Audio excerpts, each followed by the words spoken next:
സ്വന്തമായൊരു വീട് എന്നത് ഏവരുടെയും ആഗ്രഹമാണ്. കാലാകാലങ്ങളായുള്ള വീട് മാറലും സാധനങ്ങള് പെറുക്കിക്കൂട്ടിയുള്ള യാത്രകളും മുഷിച്ചിലും ഉണ്ടാക്കുന്നതാണ്. ഓർമ്മ വെച്ച് കാലം തൊട്ടേ വാടക വീട്ടിലാണ് താമസം. ജനിച്ചു വീണതും വാടക വീട്ടിലാണ്. അതിനാല് ചെറിയ കുട്ടിയായിരിക്കുമ്പോഴേ സ്വന്തമായൊരു വീട് വേണമെന്നത് വലിയൊരു. അച്ഛന് വിജയകുമാര് സ്വകാര്യ സ്ഥാപനത്തിലായിരുന്നു ജോലി ചെയ്തിരുന്നത്. അവിടെ നിന്നുള്ള വരുമാനം ഒരു വീട് കെട്ടിപ്പടുക്കാന് തികയുമായിരുന്നില്ല.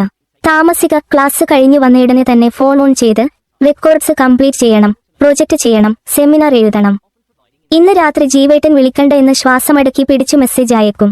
റിപ്ലൈ വരാനൊന്നും കാത്തു നിൽക്കാതെ അപ്പോ തന്നെ ഫോൺ ഓഫും ചെയ്യും. 3-4 ദിവസമായി ഇതാണ് നടക്കുന്നത്. എല്ലാ ദിവസവും ഇത് തന്നെ പറഞ്ഞു ഒഴിവാക്കാൻ പറ്റില്ലല്ലോ. എന്തെങ്കിലും ചെയ്യണം. എന്ത് ചെയ്യുമെന്നോ ആരോട് പറഞ്ഞാൽ ഇതിനൊരു പരിഹാരം ഉണ്ടാകുമെന്നോ ഒരു പിടിയുമില്ല. അമ്മയോട് പറയാൻ പലതവണ തോന്നിയതാണ്. പക്ഷേ ഇങ്ങനെയൊരു കാര്യം പറഞ്ഞാൽ പറഞ്ഞു തീരുന്നതിനു മുന്നേ എന്റെ കരണകുറ്റി അമ്മ അടിച്ചു പൊട്ടിക്കും. അത്രക്കും സ്നേഹവും വിശ്വാസവും ബഹുമാനവുമാണ് അമ്മക്ക് ജീവേട്ടനെ. വീട്ടിൽ ചേട്ടന്മാർ തമ്മിൽ വഴക്കിടുമ്പോഴും അമ്മയോട് തറുതല പറയുമ്പോഴും ജീവേട്ടനെ വെച്ചു അവന്മാരെ കമ്പയർ ചെയ്താണ് അമ്മ സംസാരിക്കുന്നത്. അതുകൊണ്ട് ജീവേട്ടനെ ചന്തുവേട്ടന് ശ്രീശാന്ത് തീരെ ഇഷ്ടമല്ല. പിന്നെ അച്ഛൻ സ്നേഹമാണ്, പ്രത്യേകിച്ച് എന്നോട്. 3 ആൺകുട്ടികളുടെ കൂടെ പിറന്ന ഒരേയൊരു പെണരി. പക്ഷേ സംസാരിക്കാനോ കൂട്ടുകൂടാനോ ഒന്നും അച്ഛൻ നിന്ന് തരില്ല. മുൻകോപവും ഗൗരവവും വിട്ടൊരു കളിയില്ല. മക്കളുടെ മനസ്സറിഞ്ഞ് ചോദിക്കുന്ന മുന്നേ എന്തു വേണമെങ്കിലും വാങ്ങിത്തരും. എന്നാലും 5 മിനിറ്റ് സംസാരിക്കാൻ കൂടിയിരിക്കില്ല. ഇങ്ങനെയുള്ളവരോട് എന്ത് ധൈര്യത്തിലാണ് ജീവേട്ടന്റെ കാര്യം പറയുക? അല്ലെങ്കിൽ തന്നെ എന്താണ് ഞാൻ പറയേണ്ടത്?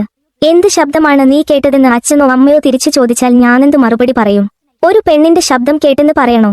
പെണ്ണിന്റെ എന്ത് ശബ്ദം കേട്ടെന്ന് ചോദിച്ചാൽ അതിനെന്ത് ഉത്തരം പറയും? ജീവൻ കിതച്ചാൽ എന്താന്ന് അടുത്ത ചോദ്യം ചോദിച്ചാൽ അവരവിടെ തെറ്റ് ചെയ്യുകയാണെന്നോ സെക്സ് ചെയ്യുകയാണെന്നോ പറയണ്ടേ?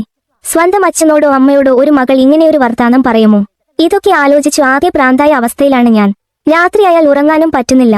പകലിൽ ക്ലാസ്സിൽ ശ്രദ്ധിക്കാനും പറ്റുന്നില്ല. അവനെ വിശ്വസിക്കരുത്, അവൻ നിന്നെ ചതിക്കുമെന്ന് ചിലപ്പോഴൊക്കെ ഉള്ളിലിരുന്നു ആരോ വാണിംഗ് തരുന്ന പോലെ തോന്നും. കുറച്ചു കഴിയുമ്പോ നീ നിന്റെ ജീവേട്ടനെ തെറ്റിദ്ധരിച്ചതാണ്, ജീവൻ അങ്ങനെയുള്ള ഒരാളല്ല എന്ന് മനസ്സ് വീണ്ടും ചിന്തിക്കാൻ പ്രേരിപ്പിക്കും. എല്ലാം എന്റെ തോന്നലാണോ? അപ്പോ അന്നൊക്കെ രാത്രിയിൽ ഞാൻ കേട്ടത് അതും തോന്നലാണോ? തല മൊത്തം ഒരുമാതിരി പെരുത്തു. ഞാൻ ജീവേട്ടന് പാട്ടു പാടിക്കൊടുത്തതും അവിടുന്നുള്ള കിതപ്പുകളും സീൽക്കാരങ്ങളും കാതിൽ മുഴങ്ങി. സത്യവും മിഥ്യയും തിരിച്ചറിയാനാവാതെ ഞാൻ ഏതോ മായാലോകത്തു പെട്ടുപോയ പോലെ ഇരുന്നു വിയർത്തു. എന്തോ വന്നു മുഖത്തു പതിച്ചപ്പോഴാണ് പരിസരബോധം വന്നത്. മുന്നിൽ ദേഷ്യത്തോടെ നോക്കി നിൽക്കുന്ന ഗോപകുമാർ സാറിനെ കണ്ടതും കൈകാലൊക്കെ വിറച്ചുപോയി. സാർ ഡസ്റ്റർ എടുത്തെറിഞ്ഞതാണ്. കറക്റ്റ് ആയിട്ട് അതെന്റെ മുഖത്ത് തന്നെ വന്നു വീണു.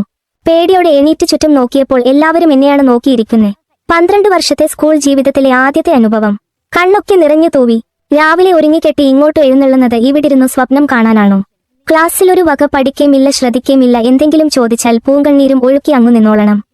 സാറിന്റെ വെറുപ്പോടെയുള്ള സംസാരം കേട്ടപ്പോ അപമാനം കൊണ്ട് ചൂളിപോയി. വലിയ പഠിപ്പിസ്റ്റൊന്നുമല്ലെങ്കിലും തീരെ പഠിക്കാത്തൊരു കുട്ടിയല്ല ഞാൻ. ഹോംവർക്കൊക്കെ കൃത്യമായി ചെയ്യും. മറ്റു ടീച്ചേഴ്സ് ആരും ഇതുവരെ ഒരു കുറ്റവും പറഞ്ഞിട്ടില്ല. പരീക്ഷകൾക്കും ടെസ്റ്റുകൾക്കും ഫുൾ മാർക്ക് വാങ്ങില്ലെങ്കിലും ഇതുവരെ ഒരു സബ്ജക്റ്റിനും ഫെയിൽ ആയിട്ടില്ല. അങ്ങനെയുള്ള എന്നെയാണ് സാർ 59ഓളം പിള്ളേരുടെ മുന്നിൽ വെച്ച് ഓരോന്ന് പറഞ്ഞു അപമാനിക്കുന്നത്. എന്റെ മാനസികാവസ്ഥ അറിയാതെ എന്നെ വഴക്ക് പറയുന്ന സാറിനോടെനിക്ക് അന്നേരം ദേഷ്യം തോന്നി. എന്റെ ഈ അവസ്ഥ കാരണമായ ജീവേട്ടനോട് ആദ്യമായി വെറുപ്പ് തോന്നി. എന്തിനേറെ പറയണം, എപ്പോഴും ഇഷ്ടത്തോടെ റിപ്പീറ്റ് അടിച്ചു കേൾക്കുന്ന ആ പാട്ടുപോലും ഞാൻ വെറുത്തുപോയി. സാറിപ്പോഴും എന്തൊക്കെയോ പറയുന്നുണ്ട്. എന്റെ ചെവിയിലൊന്നും കേറുന്നില്ല. ഒരു തരം മരവിപ്പാണ്.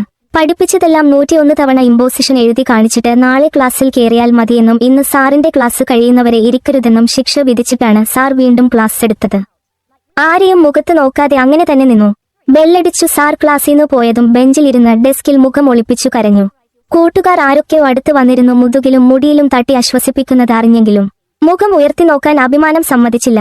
അടുത്ത പീരിയഡിന് ക്ലാസ് എടുക്കാൻ ടീച്ചർ വന്നപ്പോഴാണ് പിന്നെ എണീറ്റിരുന്നത്. എത്രയൊക്കെ അടക്കി പിടിച്ചിട്ടും കണ്ണു നിറഞ്ഞു വരുന്നുണ്ടായിരുന്നു.